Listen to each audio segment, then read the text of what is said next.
Tim Drake Robin. We're going to have to talk a little bit about this one.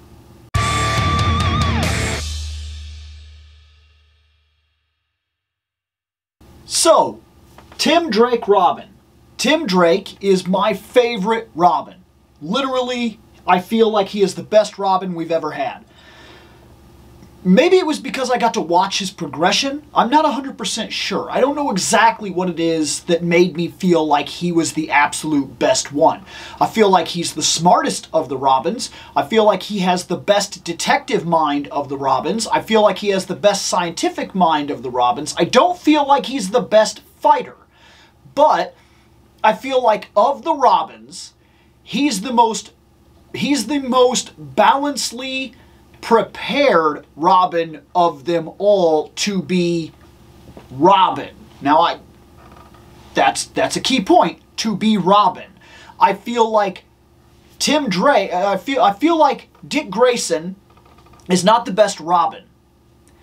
He's Nightwing. He stands alone. He's his own thing. I prefer him always as Nightwing, and he makes the absolute most sense to take the mantle at a future date, becoming the Batman. I feel like Damian would make a lot of sense stepping into the mantle of Nightwing alongside that future Batman someday. That works for me. I feel like Tim Drake makes the absolute most sense moving forward as the quintessential actual Robin. And of course, Jason is the Red Hood and should stay as such. This is how I see the sidekicks of the Batman. It works for me. Now, I've already done a video about this Robin, and I believe I said that I was not interested in it. I'd have to go back and check it, but I'm pretty sure I remember talking about not liking the... I remember not liking the sculpt, saying that I kind of looked over and I didn't really like the fact that he wasn't quite right. There were things about him that I wasn't digging on and whatnot. Now, this is from Robin Reborn. That's when this is supposed to take place. It's supposed to be this Robin right here. Okay. It also would double as a pretty standardly decent Nightfall Robin, which would go absolutely fantastic with the best Nightfall Batman up there from the McFarlane run. So, with all of that in mind, why would I have picked him up after saying that I didn't want him? And is he worth it? Well, I remember mentioning in that video, and maybe I'm mistaken, maybe there's a Mandela effect taking place here, but I feel like I remember saying I'm going to have to see him in person, and that I'm not about to go out of my way to buy him online. This brings up a whole other argument in general as to why the toy hunt is so important. Because I found a toy store that buys pallets, warehouse pallets. They buy like overstock, forgotten materials, things of that nature. In fact, while I was there, I was talking to the owner of the store, and he said that he's buying 1,300 items currently from a Target warehouse where they just have like 4 pallets of material, all randomized, all toys. He doesn't know exactly what he's going to get. He says there's some Motu on there. There's a couple things that like basically didn't make it into their warehouse or didn't make it into their stores or whatever from the warehouse. So he's getting a couple of like the Jurassic Park exclusives and things like that. That's how he runs his toy store, is he buys basically overstock, lost material, things of that nature. That's pretty cool. That's pretty cool because it means that I never know exactly what he will have at any given time when I go out there. So I made a trip, I checked it out, and I saw this Robin on the shelf. And it is the only time that I have ever seen this Robin on the shelf ever. I have not come across it at all, ever, at any point at all. It just hasn't happened. This has been a weird year for toy hunting. I will 100% agree with that statement. It has been bizarre.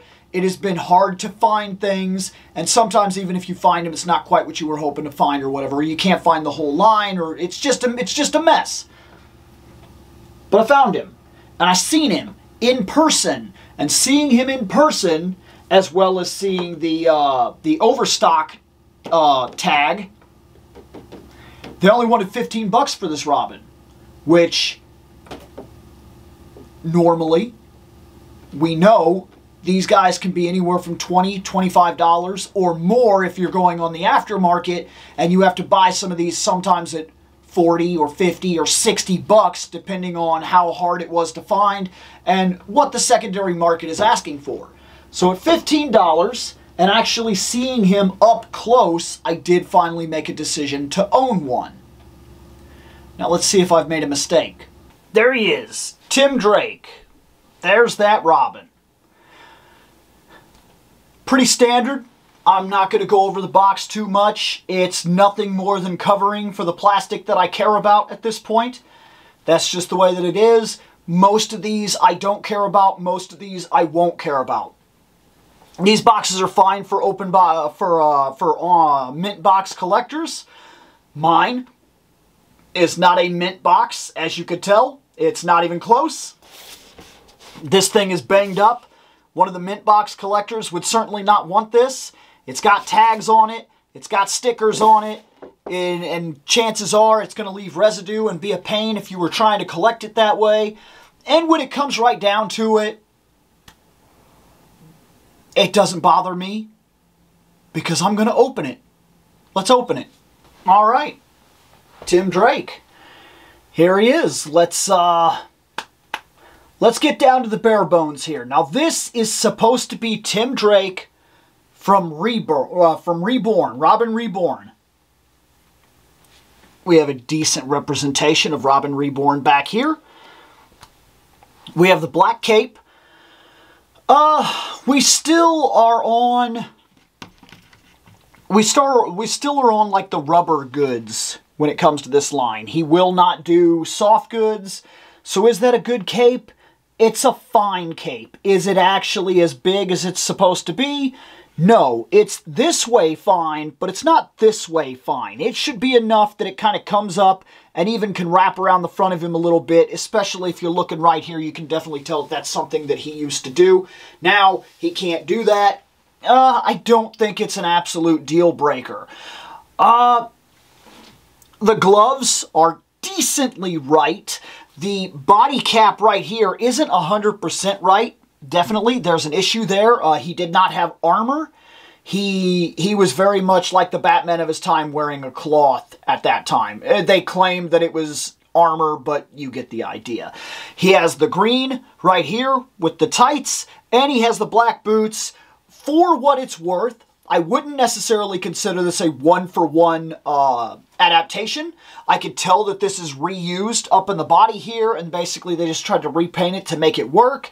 It's good enough, but it's not quite right. The R should not be inside of the black. It should come off a little bit and come down onto the breastplate a little bit. Is it enough for me to complain and freak out? Not necessarily. There are details here that I feel could be better. There are details here that I feel are just fine. The green mask, I don't know how I feel about that, because most of the time when you see the mask is black. But I do get it. Sometimes when you see it, it's not. So this is really a hard thing for me. But let's look at the overall Robin here a little bit. That face, I don't think I'm in love with it. I think it does leave a little bit to be desired, but I don't hate it necessarily. I was worried that I would really detest that face sculpt, and I don't think I do the way that I saw. Like, seeing it in person, it helps it a lot. It helps it a lot. The hair is fine. It goes back. He can look way up. He can't exactly brood, but we don't need Tim Drake to, like, sit up at the top and be like, oh no, I'm sad like Batman. We don't really need that. He's the different kind of character. He's what grounds Batman. In fact, he's what brought Robin back to us when we lost Robin, and Tim was the one that came forward and said, Batman has to have a Robin. And that's just one more thing. He knows how important this role is. Both of his hands have kind of jutted out fingers right here, almost like they're trigger hands. Not too much of a big deal, but it will make it a little awkward when he's holding his staff. Let's put the staff in his hand for what this is. And for what it is, dang, it's just a painted silver stick. And it should be longer. Maybe this is just me. And maybe I've made this argument enough times for it to be ridiculous at this point. If you're going to do a staff, if you're going to do a stick, if you're going to do something of that nature, I argue that the stick should be about the entire size of the person, maybe a little bit bigger. Case in point, a character that got it right, let me reach up here and grab her. Sorceress does it right. The Sorceress staff can go all the way down to the floor, touch the floor, and extends up past the head. It is literally the entire length of the body. When the staff is not that large, we lose some of the ability that we would have gotten from it. It doesn't quite sit the same way. This looks, I mean, it's long enough, it'll do the trick, but I personally prefer when the staves, when the battle bows and things like that are just a little bit longer. I feel like it adds a little bit to the overall dynamic of what we're trying to create. He does come with a batarang, but on a personal level, these are pointless. They barely fit in the character's hands, and you can't really do too much with them. Now, in order to determine whether or not I really like this Robin, we're going to check out some of his movement, and I need to see him stand next to Batman. So let's run that real quick. Yeah, we know about his staff. We got the double elbow. He can go all the way up. That's nice. That's a good bend. We have the bicep turn, which is solid. We have the wrist turn, which is decent enough. The wrist goes up and down, so it's good for a sword and whatnot, which he doesn't have a sword. He has a staff. But it will allow him to kind of hold it at a tilt like this where it goes down and he can take poses like that, which is going to be pretty cool. So that's fine. The hands do not go this and this way. They both do that. So both arms are about the exact same. This is about what you're going to get. Arms down at the side. This is as far as you can get. They don't go any further in. Will they T-pose? They will T-pose pretty well. Not too sad about that. And he does have the ability to kind of bring his arms in, but it's not perfect. He will have trouble doing certain poses, but I actually do think, I mean, you can kind of get a crossed arms thing. It's not perfect, and I'm not really trying to pose right now. I'm just trying to kind of give you an idea. He's a McFarlane figure. They have decent posability, decent movement, but I still think there's a lot of things that need fixed with the McFarlane bodies. Like I said, he does look up, head goes all the way around, no blocking. He has a slight tilt this way, a slight tilt that way, which is solid. He has this little wobble here that he can pull off. It's all really good. His torso does not go in. You see that? Because these are actually in his way. The armor is in his way. He can kind of get a back like that. He does turn. He does turn. So all that's pretty solid. He has this tilt this way and this way. He has the lower ab crunch, which is pretty decent, actually. You get a lot of body movement up in there. He will straight up side kick you. He will be able to go all the way down onto his knees for whatever reason. He can almost kick his butt, but his muscles are too great. So there's that.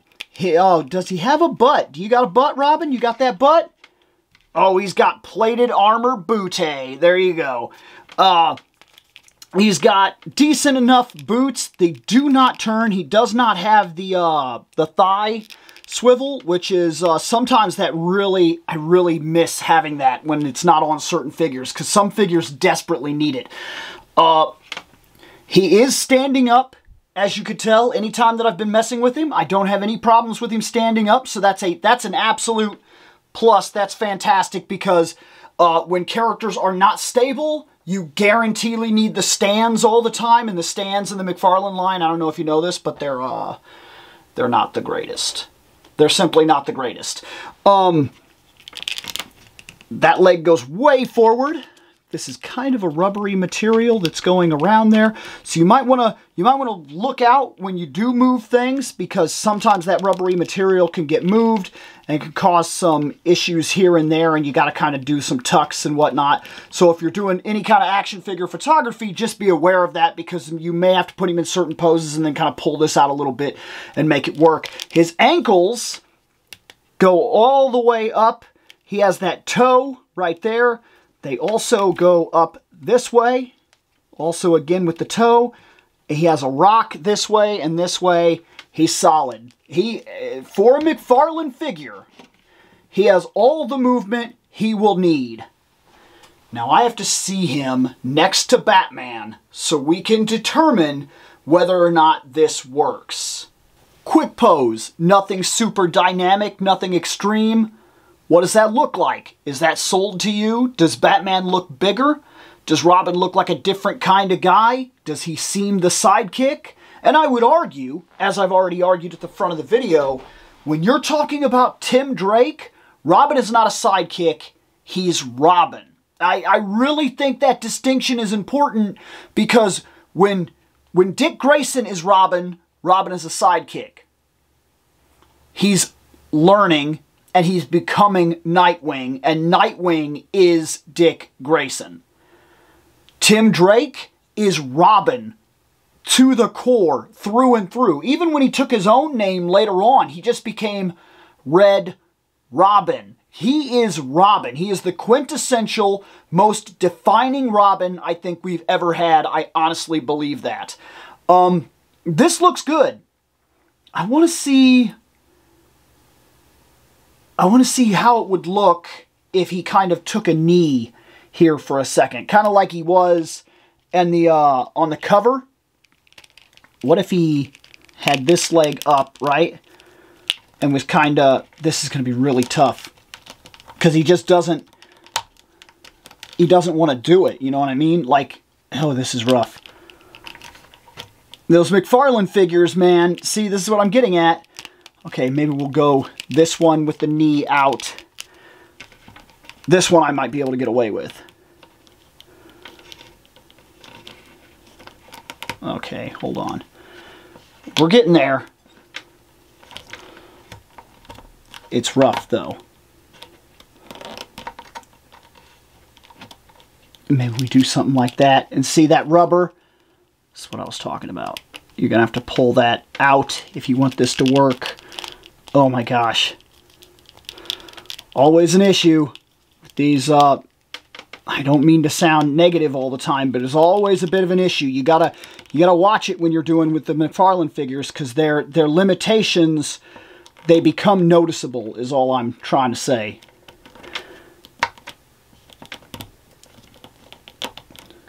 Maybe something to this effect. I don't know.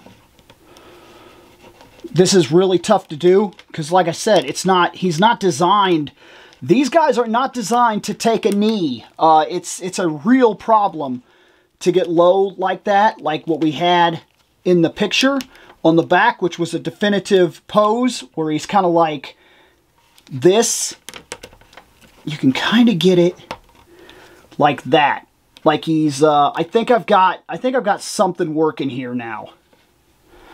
What about this? Does that work at all? Is that Batman and Robin? It's rough. I'm not claiming to be perfect. You watched me kind of do it in real time as to whether or not I was locking it down, but he's got the staff. Maybe put him up a little bit here. He's kind of on his knee. Maybe he's reaching back into his belt to grab one of the batarangs. This is kind of up. Point it this way a little bit.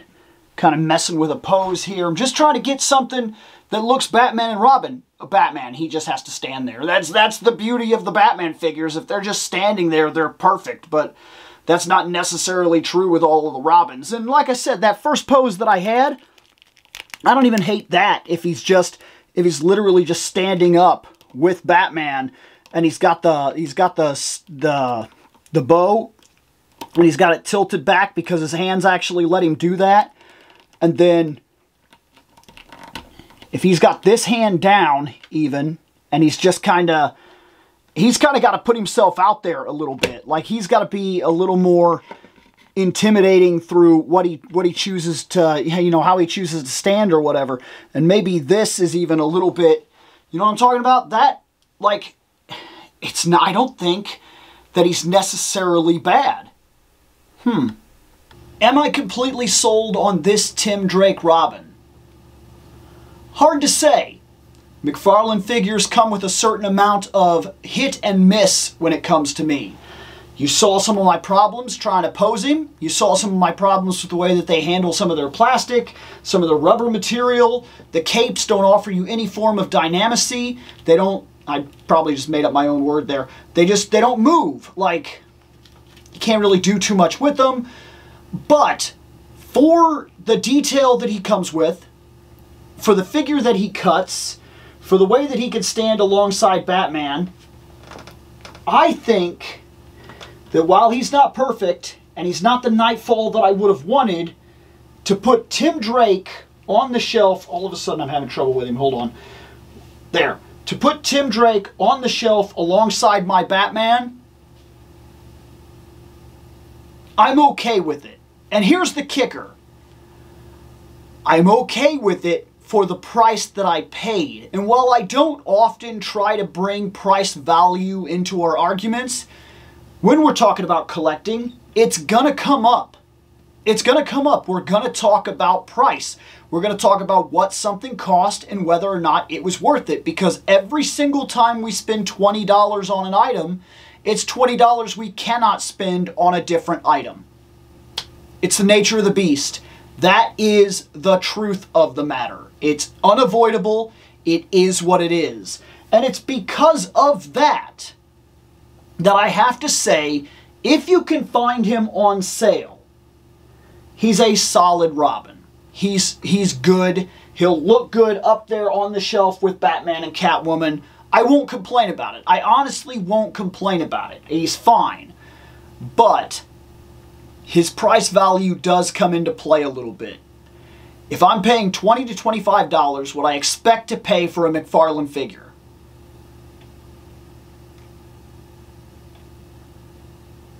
arguable. Arguable.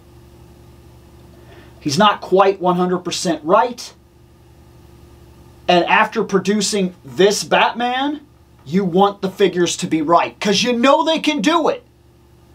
You know they can do it. That Batman proves you can do it. Maybe you could argue that there's a sleeper hit out there. Maybe you have a difference of opinion than me. I think there are still some characters that have not been done right. I want a Superman in this style, and I don't think I've got it yet. I've yet to see a Superman that is the full package. That is the body type I want. That is the size I want. That has the cape flowing in the way that I specifically want it to flow. That is the correct length. That has the right boots. That has the right face with an expression that I can handle. Like when you release that Superman and Ultraman, and the Superman has the derpest happy face in what looks like is a battle pack. So you imagine that he would be serious. And I'm not saying you can't have a Superman that has a happy face, a smile of a bit. I have Supermans on the shelf right now that look just fine with a smile. But the faces that I like on Superman, the sculpt that I'm looking for, simply hasn't been done yet. Every single Superman that I have picked up, I've gone, nope. And for different reasons. Either the body doesn't seem right to me, the size doesn't seem right to me, the cape doesn't seem, and I'm being very picky. I am. And I'll fully admit to it. But there are certain characters that I want on the shelf, and I want one. When I buy a Captain America for the shelf, I will buy one. That's it. 1. And more than likely, he's going to be that new anniversary Captain America because he looks to be the very best one. When I want a classic Spider-Man costume on the shelf, 1, I want a definitive Spider-Man for the shelf. And there's a lot of characters that I feel that way. A lot. I now have the Batman I want. This is not my definitive Robin. It's good. It'll go up on the shelf for a while. But I'll be keeping my eyes open. Because chances are, if McFarlane does a Robin that I want, this guy will be sold and a new Robin will take his place. I don't need 6 Robins. I need 1 fantastic Robin. Just like I have this. I have other Batmans on the shelf, but this guy right here, that Nightfall Batman from McFarlane, that is one of the best figures released in the entire line. They struck gold. I don't know. Talking toys. We're all different kinds of collectors. You guys probably see it differently. You guys probably see it the same.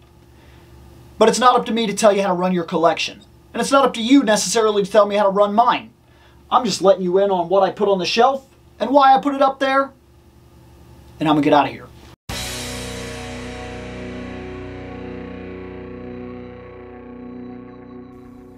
I have spoken. Take what you will from it.